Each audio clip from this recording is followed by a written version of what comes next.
नमस्कार, मी अमित गद्रे. तुम्ही पाहता न्यूज 18 लोकमत आणि एका मोठ्या बातमीने आपण या बुलेटिनची सुरुवात करतोय. न्यूज 18 लोकमतच्या बातमीवर अखेर शिक्कामोर्तब झालेला आहे. ठाणे नगर पोलीस ठाण्यामध्ये 2016 साली दाखल झालेल्या गुन्ह्याच्या पुनर्तपासणीच्या माध्यमातून तत्कालीन विरोधी पक्षनेते आणि सध्याचे मुख्यमंत्री देवेंद्र फडणवीस तसंच उपमुख्यमंत्री एकनाथ शिंदे यांना खोट्या प्रकरणात अडकवण्याचा कट रचल्याचा गंभीर खुलासा विशेष तपास पथकाच्या अहवालातून आलेला आहे. या प्रकरणामध्ये तत्कालीन पोलीस महासंचालक संजय पांडे, उपायुक्त लक्ष्मीकांत पाटील आणि सहाय्यक पोलीस आयुक्त सरदार पाटील यांच्या विरोधात गुन्हा दाखल करण्याची शिफारस करण्यात आलेली आहे. माजी डीजीपी रश्मी शुक्ला यांनी सेवानिवृत्तीपूर्वी हा अहवाल गृह विभागाकडे सादर केला होता. महाविकास आघाडी सरकारच्या काळात फडणवीस यांना अडकवण्याचे प्रयत्न वाढल्याचं अहवालात नमूद करण्यात आलंय. जुन्या प्रकरणाच्या पुनर्तपासणीच्या नावाखाली दबाव, साक्षीदारांवरती प्रभाव तसंच पुरावे नष्ट करण्याचा प्रयत्न झाल्याचा निष्कर्ष एसआयटीने काढलेला आणि या प्रकरणाच्या पुनर्तपासणीवरती यापूर्वी उच्च न्यायालयाने सुद्धा प्रश्न उपस्थित केलेले आहेत. दरम्यान न्यूज 18 लोकमतने या प्रकरणाची पाळंमुळं खणलेली होती. 16 डिसेंबर 2024 रोजी न्यूज 18 लोकमतने ही बातमी ब्रेक केलेली. हे स्टिंग ऑपरेशन ब्रेक केलेलं होतं आणि यावरून सभागृहात गदारोळ झाला आणि विशेष समितीचं गठन झालेलं आहे.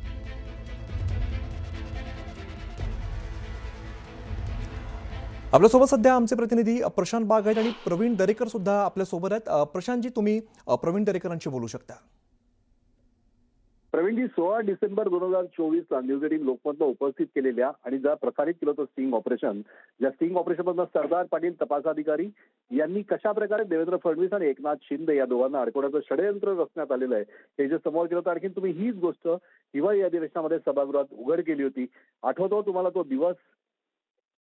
100% IBN लोकमतने स्टिंग ऑपरेशन केल्यानंतर या सगळ्याची तपशीलवार माहिती घेऊन विधिमंडळामध्ये हा प्रश्न मी उपस्थित केला आणि या विषयाचा भांडाफोड सभागृहात केला की कशा पद्धतीनं षडयंत्र या ठिकाणी मुख्यमंत्री आणि सरकारचं होतं आणि महाराष्ट्राचे विरोधी पक्ष नेते सध्याचे मुख्यमंत्री माननीय देवेंद्र फडणवीस साहेब व एकनाथरावजी शिंदे यांना अडकवण्याचा प्रयत्न होता. याचं मी खुलासेवार झालेले प्रसंग, त्याचे टप्पे, त्याचे संदर्भ, त्याच्या व्हिडिओ क्लिप मी त्या ठिकाणी दिल्या होत्या आणि मला वाटतं IBN लोकमतनी खूप खुलासेवार अशा प्रकारची बातमी स्टिंग ऑपरेशन प्रशांत बाग मला वाटतं आपल्याच माध्यमातून ते झालं होतं आणि मला वाटतं त्याच वेळेला मी SITची मागणी केली होती आणि मग माझ्या मागणीवरून त्या ठिकाणी SITची स्थापना झाली आणि मला वाटतं आता तो अहवाल त्या ठिकाणी आलाय आणि ह्यांचं काय खरं रूप आहे ते आज मुंबईकरांसमोर, महाराष्ट्राच्या जनतेसमोर आलंय. प्रवीणजी, जागल्याच्या भूमिकेत काम करत असताना प्रसार माध्यम म्हणून, पत्रकार म्हणून, पत्रकारिता म्हणून आमचं तर कर्तव्य आम्ही पार केलंच, पण एक जागरूक राजकारणी म्हणून सुद्धा तुम्ही या विषयाला धसायला लावलं हेही तितकंच महत्वाचं. न्यूज 18 लोकमतनं उघडकीस आणलेल्या सगळ्याच गोष्टींमध्ये, त्या तपास अहवालामध्ये मंत्रालयामध्ये खोटी कागदपत्र कशी तयार झाली, मुंबई उच्च न्यायालयामध्ये खोटी कागदपत्र कशी सादर झाली, उच्च न्यायालयानं कडक ताशेरे कसे ओढले, या सगळ्याच गोष्टींचे खुलासे समोर यायला लागले.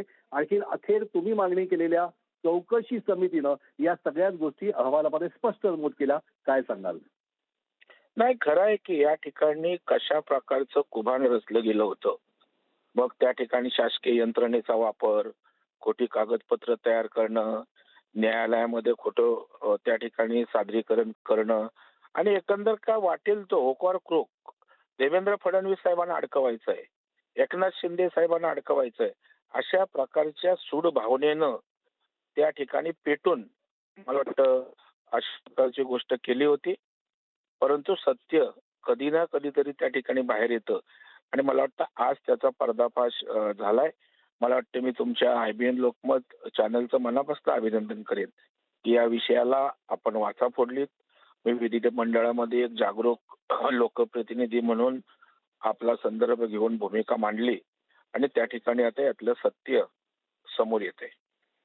विरोधी पक्षनेते होते देवेंद्र फडणवीस त्याच वेळेस, पण एकनाथ शिंदे तर हे तत्कालीन सरकारमध्ये एक वजनदार मंत्री होते, प्रतिष्ठित मंत्री होते, नगरविकास मंत्री होते. आणखी त्याच वेळेस म्हणजे सरकारमध्ये असलेल्या मंत्र्याला सुद्धा अडकवण्याचं षडयंत्र सुद्धा असू शकतं हे खरं अनाकलनीय होतं. तिथेच एकनाथ शिंदे आणखी मातोश्री या दोघांमधला भेदभावाला सुरुवात झाली असं आपल्याला म्हणता येईल का? त्यातूनच त्यांनी स्वतःची वेगळी चूल तयार केली असं म्हणता येईल का प्रवीणजी? नाही, एकनाथ शिंदे साहेबांचे पंख कापण्याचा प्रयत्न त्या ठिकाणी सुरूच होता आणि त्याच्यामुळे एकनाथ शिंदे साहेब यांना कसं दाबता येईल, कसं अडकवता येईल याचा प्रयत्न तो होता. कारण त्यांना एकनाथ शिंदे साहेब आमदारांच्या बाजूने आवाज उठवत होते. त्या ठिकाणी बाळासाहेबांची भूमिका बदलत असताना त्या ठिकाणी बोलत होते. भारतीय जनता पार्टी सोबत आपण जायला सांगत होते आणि मग उद्धवजी ठाकरेंनी त्यांच्या मनामध्ये राग ठेवला होता आणि त्या ठिकाणी आता यांना अडकवायचं अशा प्रकारचं ठरलं. कारण त्यांना असं वाटत होतं की शिवसेना आता आमदार असतील, प्रमुख लोक शिंदे साहेबांच्या मागे जात आहेत आणि त्याच्यामुळे केलेलं रचलेलं ते कुभांड होतं. नक्कीच सरकारी वकील आपल्याला माहिती आहे की प्रवीण चव्हाण यांचा पेनड्राईव्ह बॉम्ब देवेंद्र फडणवीस यांनी सभागृहात फोडला होता. त्यानंतर सरकारच्या पायाखालची वाळू सरकली होती असं म्हटलं गेलं. त्यानंतर तुम्ही एक पेनड्राईव्ह बॉम्ब सुद्धा सभागृहात ठेवला.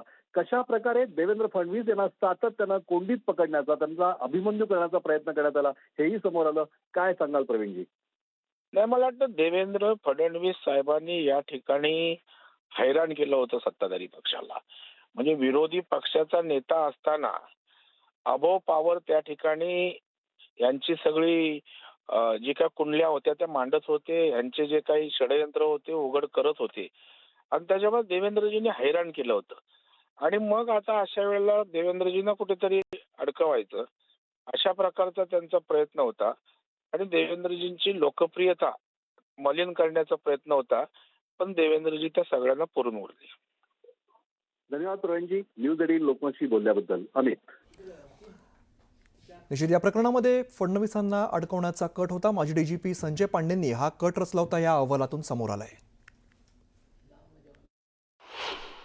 की आज उद्धव मामूला कुठे तोंड दाखवायची जागा राहिलेली नाहीये की कशा प्रकारे या ठिकाणी संजय पांडेवरती दबाव आणून, संजय पांडेंनी पोलिसांवर दबाव आणून मुख्यमंत्री फडणवीस साहेब आणि उपमुख्यमंत्री एकनाथ शिंदे साहेबांना खोट्या गुन्ह्यामध्ये या ठिकाणी गोवण्याचा काम त्यांनी केलं होतं. पण याच्या पुढे जाऊन माझी अशी मागणी राहील की संजय पांडे कुणाच्या इन्स्ट्रक्शन्सवरती, कुणाच्या आदेशावरती काम करत होता आणि त्या ठिकाणी संजय पांडेची सुद्धा कसून चौकशी झाली पाहिजे. संजय पांडेची सुद्धा या ठिकाणी फॉरेन्सिक आणि या ठिकाणी ब्रेन मॅपिंग टेस्ट त्यांच्या केल्या गेल्या पाहिजेत. रश्मी शुक्ला या राष्ट्रीय स्वयंसेवक संघाच्या कार्यकर्त्या, त्यांचं अख्खं कुटुंब